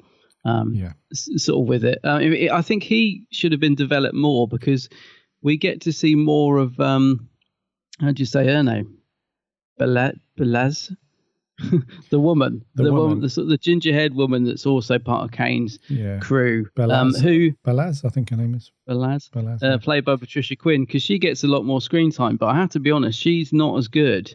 I think she's actually a bit too over the top because she's trying to be really feisty and evil. But I would have liked to see a bit more of Tony Asoba's character, really, or maybe the two of them together. But I think they missed a trick there. Really, she's okay. I mean, she's better when she's trying to sort of double cross Kane, and then there's quite a nasty scene actually where he suddenly grabs her head and shoves it on the console, and I thought, cool, that's a bit harsh, because it's such a light-hearted sort of story, and then suddenly you've got moments like that where Kane's really violent, and you're like, oh. And there's the bit where they sort of cut off the dragon's head. I remember, like, as a kid being like, oh no, they've cut the dragon's head off, and then obviously there's the famous melting of Kane's face at the end. That's a bit strong, isn't it? Should we just, as we've mentioned that, should we talk about that for a second? Because that is, for the time and for what is considered at the time by the BBC as a children's programme, it is almost as graphic as the Indiana Jones, where they did exactly the same thing. I mean, in the one in Indiana Jones, they put red into the wax to make it look like blood, which apparently they purposely avoided in this. But it's still it's a fantastic effect. But basically what they've done is they've created the actor's head, made a wax mold of it, which looks really good. And then they've melted it on screen because he opens up the sun visor. And so it's pretty grim for what has been quite a comedic, fairly sort of pantomime-ish episode, and you suddenly get this horrific effect of Kane melting. I remember being absolutely shocked as a kid when I saw that. I wasn't like disgusted by it, but I remember sort of thinking, God, they're going to get complaints for that. I remember just being like really surprised by it. But I think even today, though, it looks brilliant, but it's pretty gross. Like the whole eyeball falls. It's it sort of comes out of nowhere as well. It's really unexpected, because when he raises the UV filter or the sun filter, whatever, you kind of think you'd get this subtle effect of you'd hear a scream and then the camera would flick back, just white out or something. And then you'd see like a little pile of sand that's meant to sort of insinuate that he's been turned to dust, sort of thing. That's what you would expect to see in a kids program or something like that. Yeah, it's out of nowhere. So he stands, and because he commits suicide essentially, doesn't he? He knows that his time's up. There's nothing for him to live for. His home planet's gone. That's it. So he runs over to the window, and then it's this out of nowhere, this really graphic. It is wax, isn't it? I'm pretty sure it's a wax model. I think it's a wax. model. And they've melted it, and then they've done like this time lapse, speeded up kind of effect where it happens quite quickly in front of your eyes. And I remember the first time I watched it, I was like, I actually said out loud, I was like, "Whoa!" My wife came in, she's like, "What's going on?" I'm like, "You'd not believe what I've just seen on this episode of Doctor Who." At the end, and she was like, "What was it?" So I showed her, and she was like, "Okay, that's pretty strong because she's aware that it was a kids program, Yeah, and it is out of nowhere. Yeah, I was like, "Whoa!" But yeah, it's very strong. Yeah, and I don't know. I'm sure they did get like it was brought up on the equivalent of points of view back then, whatever it was called. But so it did get complaints. But I'm not surprised, and I am surprised they show it so full on. Like I would have thought, when they were watching it, they might have thought at the time, "Oh, we better just show a little bit of that, not the whole face melting." So, but I think it's fantastic. I'm glad it was left in, but it surprises me to this day actually that they had the guts to get away with it. That they thought it was acceptable. But yeah. Getting back onto characters, so Tony Sober was in Destiny of the Daleks. It was, yes. I thought it was him. Yeah, and then he pops up in the newer series with Capaldi. Oh yes, yeah. He was hardly in it. Yeah, he plays a character called Duke in Kill the Moon. He was only in it for a couple of minutes. Is it Kill the Moon? Is it? Oh, Kill the right, Moon, yeah. But he's only there for a couple of minutes, a small part. But that's right. I thought he was fairly decent in this. Yeah, I did. Yeah. What about? So we had the two of Kane's soldiers, if you want to call them that, who go off with the motion trackers and the bazookas to find the dragon. Are they the ones that chop his head off? Yeah, they cut his head off. I thought they were quite plain, really. Yeah. In fact, I can't even remember what they looked like. I really can't even remember. That's literally the only bit I can sort of picture is them when they're sort of lancing the poor old dragon's head off. But yeah, I can't. They were forgettable, I suppose. Very forgettable. Yeah, they get zapped by the Dragonfire energy, don't they? And that's it. Yeah. Let's talk about. So we've spoken about Glitz. Before we get onto him, let's talk about Kane, the bad guy. Then. Oh yes, Edward Peel. Solid performance from him. He's into it the whole time, isn't he?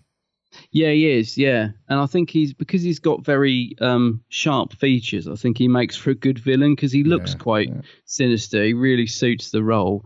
I do have to crack up though when he's having this ice sculpture made of, presumably it's his like love of his life. I don't know what's happened to her, and he's like, it's almost as if she's in the room with me again, and it's absolutely blimmin' awful. It's a terrible sculpture that looks really, really cheap. So I had to laugh at that. But I mean, yeah, he's like you said, even in scenes like that where if it had been me, I'd have been really struggling to keep a straight face. He's giving a good performance. I think he's great as Kane. I know he wasn't first choice. It was they wanted somebody else. Can't remember who it was now. But I think it's good they got him. I think he absolutely suits the part down to the ground, actually. He's who was it they wanted? Yeah, they wanted someone else, didn't they, and change his character a little bit. Ronald Lacey they wanted, but I don't know who he is. I don't know if I'd... Yeah, I don't know. He's actually what? They want, the guy that's in Raiders of the Lost Ark who actually melts. Oh, him. They wanted him. Oh. Well, that would have been strange. He'd have been like, I'm not being melted again. He's already been melted once. Yeah. Once that's melted, bizarre. twice shy. Yeah, that's a bit bizarre, isn't it? But anyway, no, I think Edward Peel's pretty cool as I've just realised I didn't mean that as a pretty cool. But I said that totally intentionally, but no, he's good. Yeah. Glitz then. We've spoken about him already. Tony Selby. Very good. Yeah, I love Tony Selby.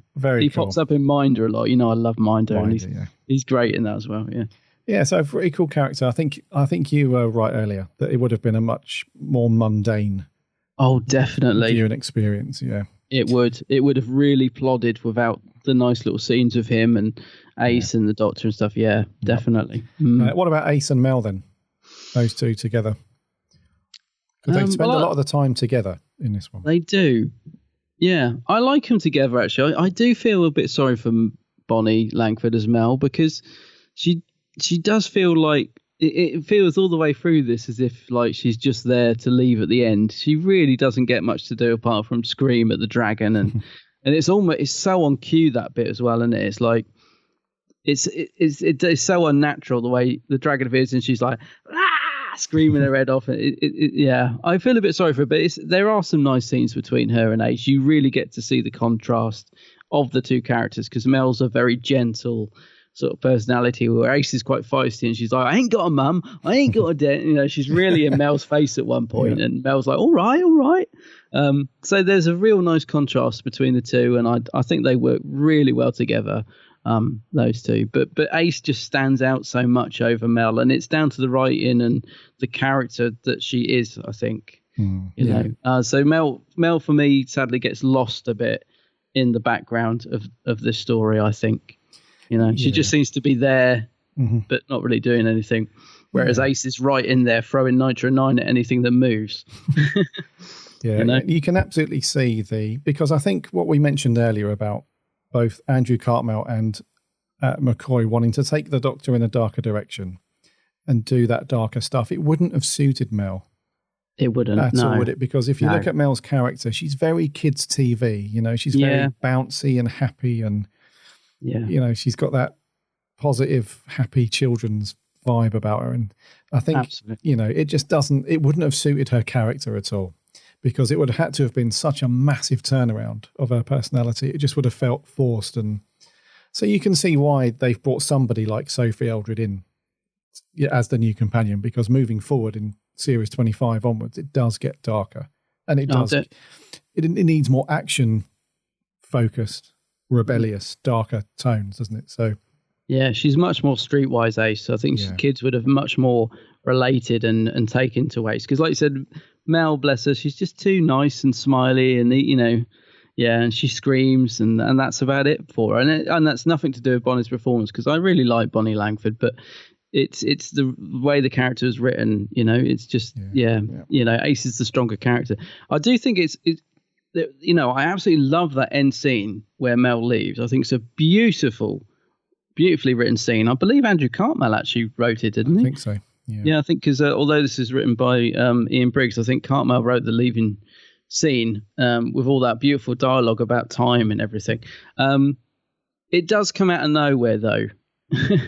Like, it's literally like, right, the story's over, time for me to go, Doctor. There's no sort of, it's not like Tegan, is it, where she's seen all this death and destruction and she's like, I've had enough, Doctor, I've just had enough of the so you can sort of see why Tegan left. But Mel, she just decides, I'm off. And I although I love that end scene, I don't really get why she would go with Glitz. Like, the Doctor could just take her back in the TARDIS. You know, I know that sometimes the TARDIS, he can control it and sometimes he can't, whatever, but he could just take her home. I don't know why she goes off traveling with Glitz, because I don't see much chemistry between the two of them, really. Do you know what I mean? I don't quite buy into that. But I do think it's a beautiful end scene nonetheless. You know, I really like it, and I love all the stuff, all the dialogue between the three of them at that end. But it's probably, it really brings the episode up for me. I love that scene so much. I just literally just adore those last few minutes because of McCoy, because of the writing. I think it's a great send off. I really do. It just comes a bit out of nowhere. That's all. Yeah. No, I read you. It does a little bit. It's a bit. It doesn't. It's not the best ending for a companion, because it doesn't.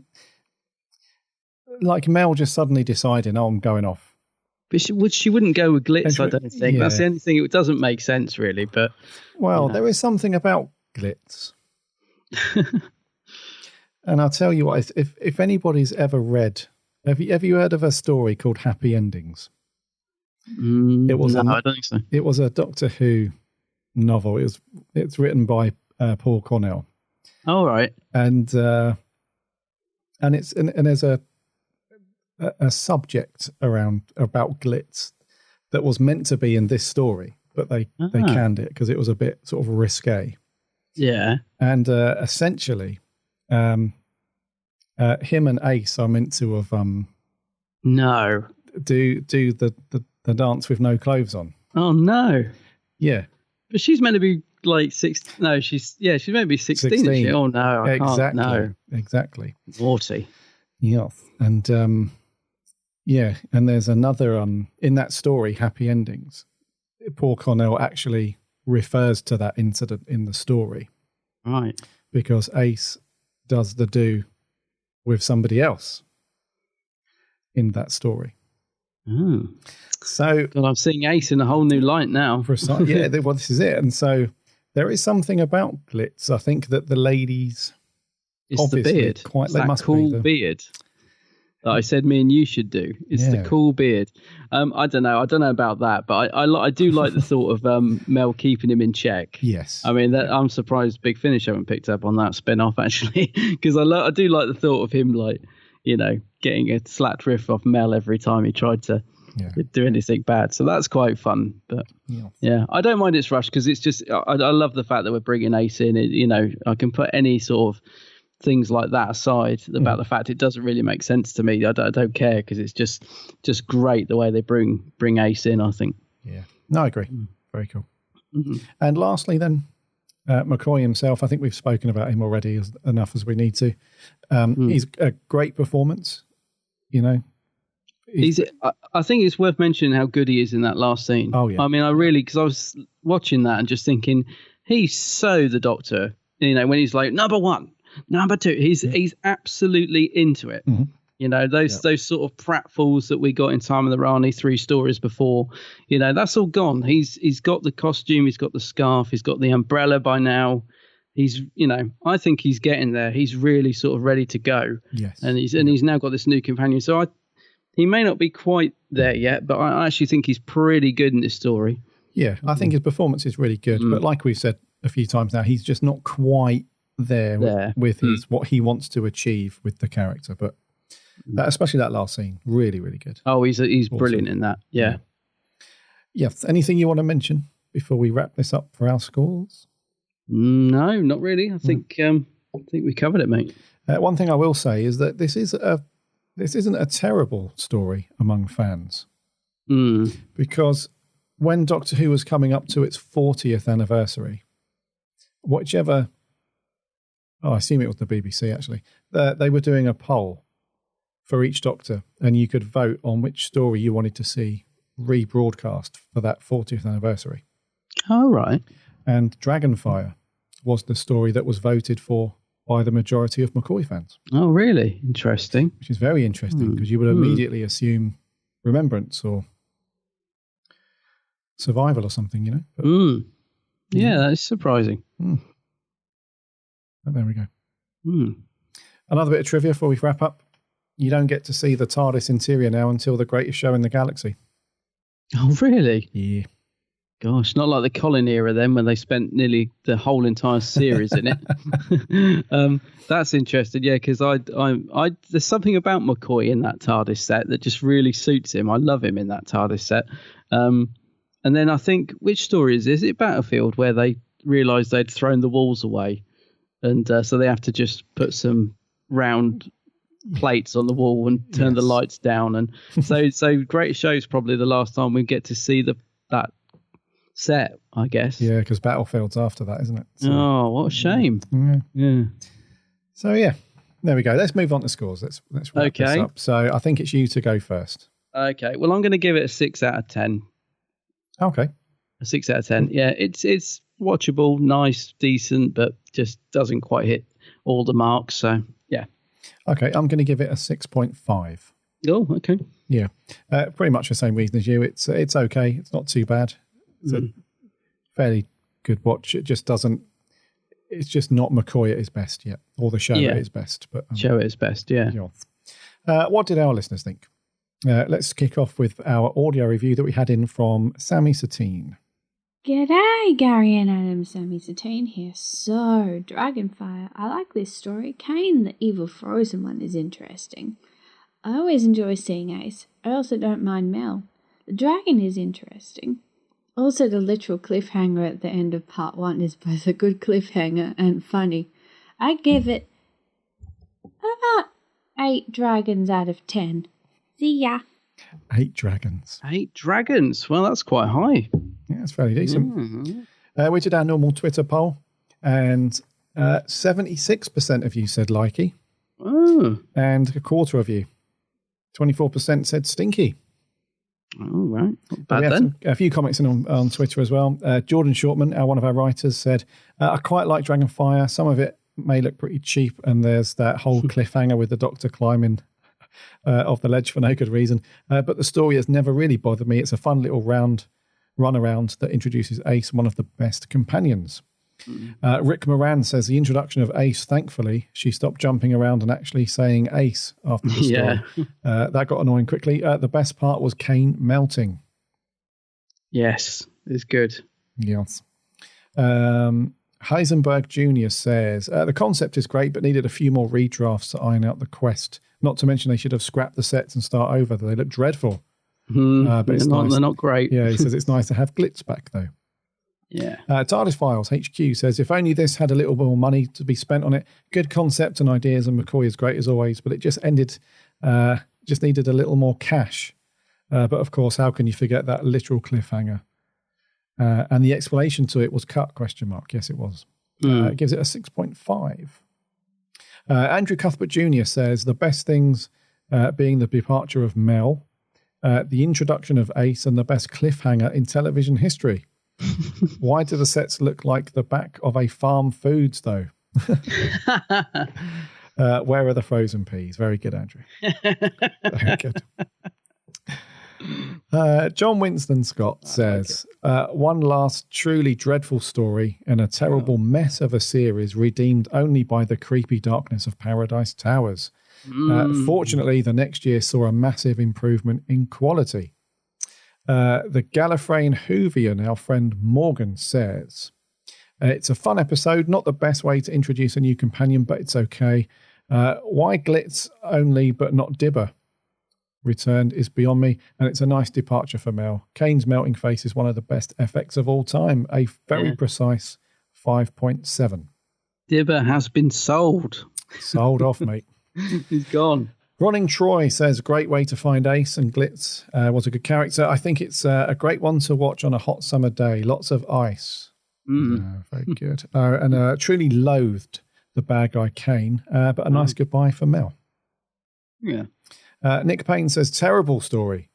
Oh dear. Weak supporting characters, awful first episode cliffhanger. What annoyed me the most were the scenes in episode 3 of this little girl going around the ice world doing nothing interesting or plot related apart from scenes with the dragon. He goes on to say, I'm also not a fan of Ace's character in this story. Really? I thought she was good in it. Yeah, he says, don't worry. I do find her to be one of the best companions of all time, except here. Thankfully, Remembrance fixes that, and Ace is now the Ace we know and love. Another reason why Remembrance is the best classic.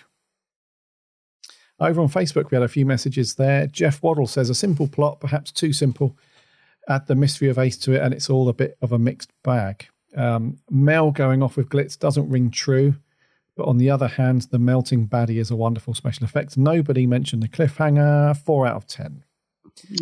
Dan Pinn says, not the best McCoy story, but fun and uncomplicated and easy watch. Sophie hits the ground running as Ace, and the seeds of one of the best TARDIS teams are sown. Nice to see Glitz back, although I don't buy him and Mel heading off together. But I really like the farewell scene. 6 out of 10. Miles McKenzie, I have no idea what to say about this one. I neither liked or disliked it. It's a bit random for me, although I liked the smooth transition of companions. 5 out of 10. Dooley Johnson, I found this one to be kind of fun. It gets odd towards the end, especially with that hilarious cliffhanger, but overall it's all right. Nothing too unbearable. Ace has a great introduction and Mel has a good exit. 6.5. Dean Jones says, not the strongest McCoy, but decent enough. McCoy is great. Sophie makes a strong debut.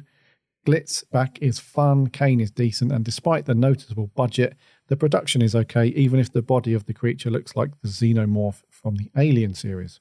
No, that's it, yeah. He gives it a 7 out of 10. And lastly, Jason Thayer says, I remember being so happy when Mel left. I no longer had to put up with her constant screaming. Gives it a 7 out of 10. Gosh, she can scream as well. Anything on the Geeks Handbag page? Yeah, he did. So Andrew Mull says, it's a terrible story, However, he finds it interesting that the woman is wearing Avon's costume in the cafe. He sent me a brilliant screen grab, actually, which I've just seen. I'm going to cut these down a bit because people had quite a lot to say. But if you want to read them in full, please head over to my Facebook page because people had some good stuff to say. Bradley Willard said it's a guilty pleasure. He thinks the practical effects, such as Kane's death at the end of part 3, are done superbly and loved Tony Selbia's glitz. He gives it 7 out of 10. Charlie Turner says it's a bit too cheesy for his liking. It used to be in his top 5 McCoy stories, but not anymore. Oh, he gives it a 6.5 out of 10. Patrick Sherwood says he loves it. He says he thinks it's a good watch. The Seventh Doctor is great and Ace is amazing. And she's his favourite. So he's giving it a 9.5 out of 10. Kevin Mullen, this for me is when Sylvester became the Doctor, he says. Okay. Sylvester is excellent in this. Bonnie doesn't great. The supporting cast are fine. And only Sophie is a little bit annoying, but that's hardly surprising considering it's her first time on TV. There are some wonderful scenes, such as the Doctor confrontation with the guard who totally defies stereotyping. And Kane's death is very well done. He gives it a 6.5 out of 10. Callum MacArthur just simply says he loves this one. And finally, Zach Jenkins says, Ace is amazing. Mel is Mel. The ending is creepy. 7 out of 10. Wow. Yeah. Fairly consistent scores there. I think it's averaging around a 6-ish, 6.5. Yeah, I reckon, yeah. Yeah. Thank you so much, guys, for sending in your clips and reviews and etc., etc. Next week, we're back to Torchwood. Yeah. What we got next week, buddy? Next week, we will be reviewing Cyberwoman, which is the next story in Series 1. Cyberwoman, yeah. Interesting one. I think that's going to be...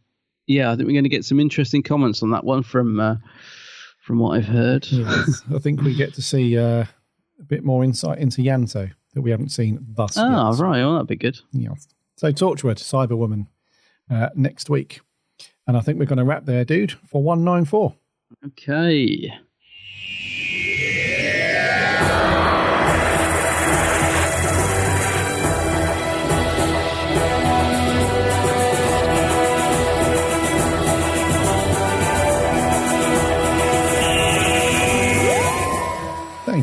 Thank you so much for sticking with us and listening to this, what looks like it's going to be a 2-hour job. Yeah, a lot to say. 194. We ranted a little bit earlier, but I think it's needed sometimes. Definitely needed. You know, if things with the whole spoilers and leaks, just be mindful. That's all we ask. Be considerate. That's all we ask. I'm just updating the schedule, mate. We've only got one McCoy left to do now. Oh, no. I know. Just one left. We've reviewed all the others. Oh, you're joking. Oh, sad. Was it Fenric? Fenric is the only one we've yet to do. Yeah. Oh, dear. On that note, now that Adam's ended it on a bummer, he said, we've only got one more. Anyway. Let's review them all again. Let's do them all again, yeah. Let's go round again. In the meantime, why don't you head over to our website, www.bigblueboxpodcast.co.uk. You can listen to all of our previous stories there, plus you can link off to all of the socials, and we chat loads of Who and general rubbish throughout the week in between episodes. So give us a like and a follow on those. Also, subscribe to the show on any podcast network that you listen to, whether it's iTunes or similar. We're on there. Just give us a sub, so that you never miss the show when it goes out every Friday. And if you're an iTunes listener, if you could spare a minute for a review, that would be awesome, because that really helps us a lot. Also, check out Adam's channel on YouTube, The Geek's Handbag. Adam's got a very, very cool YouTube channel covering loads of sci-fi stuff, unboxings, reviews, vlogs, the whole lot, the whole shebang. Yes, is in there. So give Adam a subscribe over there. You're also on Facebook, Twitter, and Instagram, and all that. I do love me Insta. Your Insta, yeah. Yeah, I'm into Insta. Adam's Facebook is very cool. Every now and then he tinkles the old ivories. Gives us a little live stream of him playing some piano. On the Joanna. On the Joanna, yeah. So yeah, give Adam some love on YouTube and the socials. Until next week for 195, my name's Gary. My name's Adam. And remember, And